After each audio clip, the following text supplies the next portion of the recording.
Effective soil amelioration strategies offer growers significant yield benefits. But sometimes things in the paddock just don't go to plan.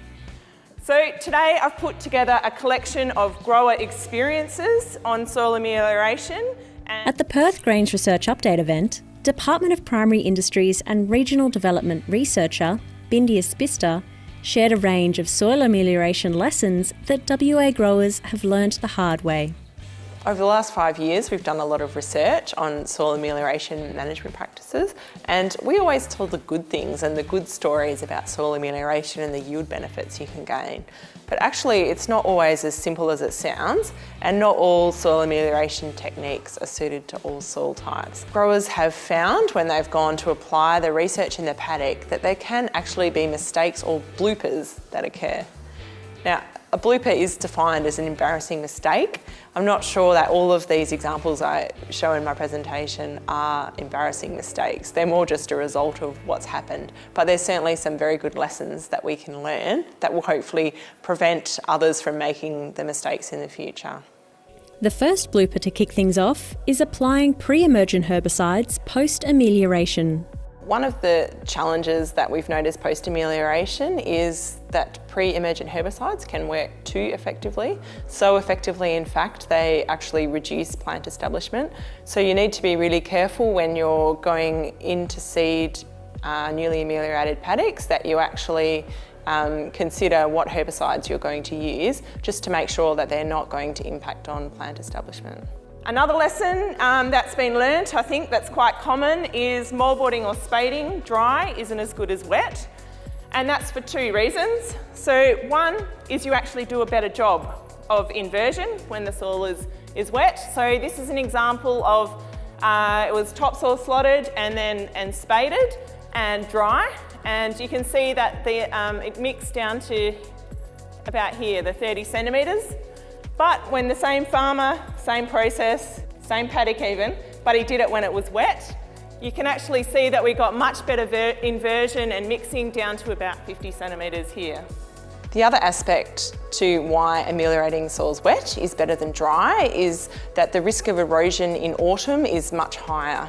So some growers have found where they've ameliorated in autumn, then they haven't had the rain and the soil hasn't wet up enough and they get poor plant establishment that can be subjected to erosion.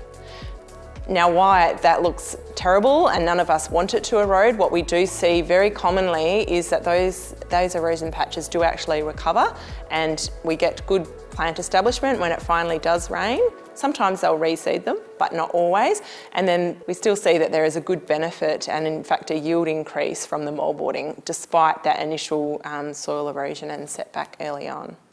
But it is possible to have too much of a good thing. As some WA growers have found, it can be too wet for ripping as well. Bindi's quick to point out that this is particularly problematic in heavier soil types. You need to get out of the ripper if you're ripping in spring, grab a handful of soil and roll it. And if you can make a soil sausage like the one I've made over there, it's actually too wet for ripping and you'll just end up with slots and the soil's actually not going to fracture. So you're not going to achieve what you want to. The next two bloopers are also related to deep ripping, but focused more on the undesirable soil characteristics brought to the surface and the related return on investment. It's commonly reported that you can get these big yield benefits from deep ripping up to 500 kilos, but in actual fact, you don't get this response in all soil types. So another common blooper is actually deep ripping the heavy loamy soils, particularly if they're a calcareous loam that might be sodic and dispersive. And in one of the Grdc funded trials that we had, and they tried to rip last autumn when conditions were dry using a deep ripper with topsoil slotting plates, they actually found that the soil was too dry and the topsoil slotting plates couldn't get in and the soil came up really clumpy. So when they took the topsoil slotting plates off, they then put the ripper in and were able to dig a bit deeper. So their target depth was 400 millimetres, but the soil was too dry and too hard, so they had to go in 2 passes and they managed to get the ripping down to 300. But the soil surface that was left was really cloddy and actually impacted on plant establishment. Bindy and the team went on to examine the impact on yield from this amelioration decision in both 2018 and 2019. So this is the trial results from 2 years of trial results. And because there was sodic, it was sodic and dispersive, the treatments here did include gypsum, 5 tonnes of gypsum. We had a nil ripping depth, 200, which was mils ripping, and 300 mils.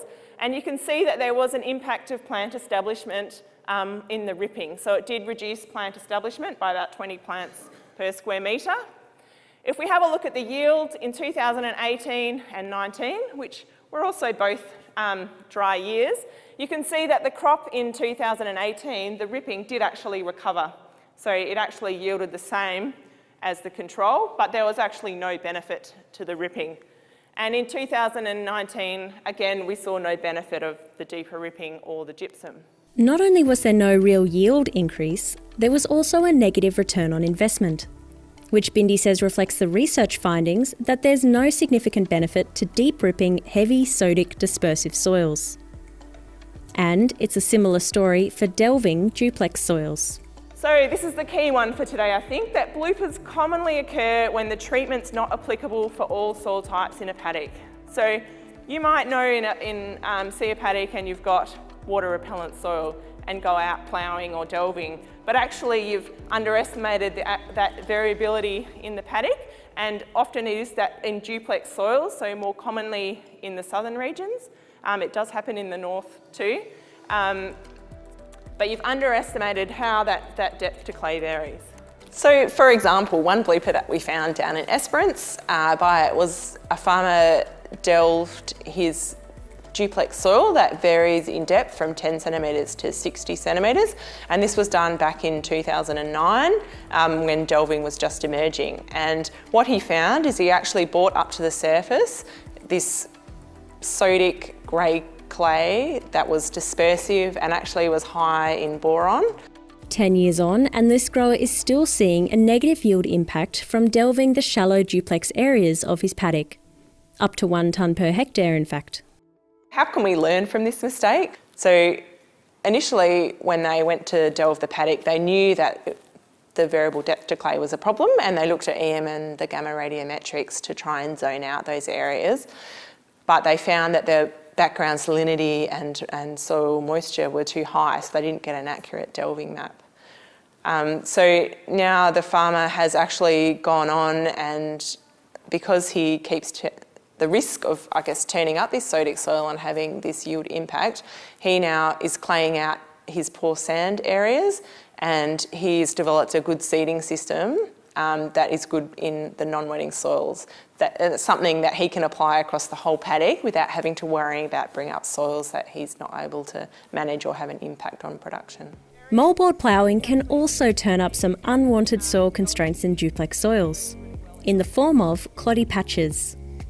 For this blooper, Bindi shares an example of this experience at a trial site in Ravensthorpe. So this is another example down at Ravensthorpe, and this is a large-scale trial, and this is the moldboarded and spading treatment. And you can see here that it's really variable spatially across the paddock, this soil type. So this is actually, I think it's about 12 metres in that distance, and so the soil's varying every 10 to 12 metres. So that's really hard to find something that you can map that depth. What they found, the moldboarding here, it did reduce plant establishment compared to the control. What the farmer's seen is that there's still lumps, and this is after 4 or 5 years. Well, in fact, he said they're still there today. And it's been rolled every year and speed tilled in 2007, but they're still seeing poor plant establishment in those areas. Coming to the end of the presentation, Bindi shifted the focus to a challenge that can come with liming acid soils at depth. So the research has shown to ameliorate those deeply acidic sands that we need to apply lime, we need to mix it deeper, and then if they have compaction, you need to deep rip out that compaction. But what does this mean in the paddock? Well, actually, in some of those soils that have never been deep ripped, it means we find rocks, and they can be huge rocks, and they can actually bend the hydraulic arm on the ripper. Oops, break the ripper. So apparently this is the supersized, toughest hydraulic arm that you can buy that yeah, that's a bit of a problem. Now, I did get asked to put the economics onto this, but I reckon you guys can figure that out better than I can. So what's happened is the paddock's been zoned up into these rock warning zones, so that the driver knows when he comes into these ones he has to pay a bit more attention and listen to the ripper or start to lift it a bit shallower. The final blooper? Soil after amelioration is soft. Very soft. So trafficability is a big challenge as well in these soft soils. So after amelioration, the soil is soft. And you can see this is one of the CTF, or after ploughing and they've fallen off the wheel tracks and got a bit bogged. And then it can happen after deep ripping as well. One strategy to deal with this risk is using a roller behind a deep ripper, which helps firm the soil surface for machinery and also aids plant establishment. So another way to help manage the soft soil post-soil amelioration is to actually consider your seeder. So using a seeder that has independent depth control, farmers have found is particularly good in ameliorated soils because you can tend to get sinking of the bar. So this means that we just maintain good plant establishment. Another really important way to manage the soft soil post-amelioration is actually to match your wheel tracks and move into controlled traffic, because if you're going to invest all this money in soil amelioration, really the last thing you want to do is run over it. So in conclusion, Bindi has 3 key messages for all growers to keep in mind when it comes to soil amelioration. The most important thing is that you need to know what your soil is, what are the soil properties to depth, and we recommend every 10 centimetres, and also how it can vary spatially. Because especially with strategic tillage methods, the last thing you want to do is turn up a sodic or a toxic subsoil that's going to impact on your plant establishment. And you also want to be able to choose the right tool for the job, because in some of these cases, they're probably not bloopers, it's just that, and the technique doesn't work, it's just it doesn't work for that soil type. So it's really critical that you actually know what you're targeting and choose the right machine. The second key message is that you ameliorate to the conditions, not to the calendar. So it's really tempting to chase that half a tonne or a tonne benefit from soil amelioration.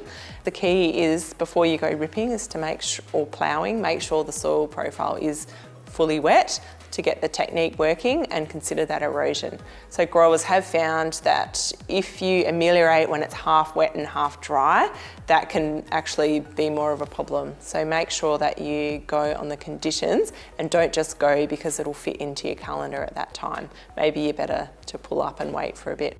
The third and final key message is, if in doubt, leave it out. It's really important when you're doing the amelioration, get out of the tractor, get your spade, have a look, have a dig. Is it doing what it wants? Is it coming up too cloddy? And if it is, stop, make it a trial. Have a strip that you can monitor and then see how that goes. Or perhaps just pull up and wait and look for other opportunities to do it. All right, thank you very much. Bindi Ispista, research scientist at DPIRD. And this video is one in a series of update videos recorded at the 2020 Grdc Grains Research Updates.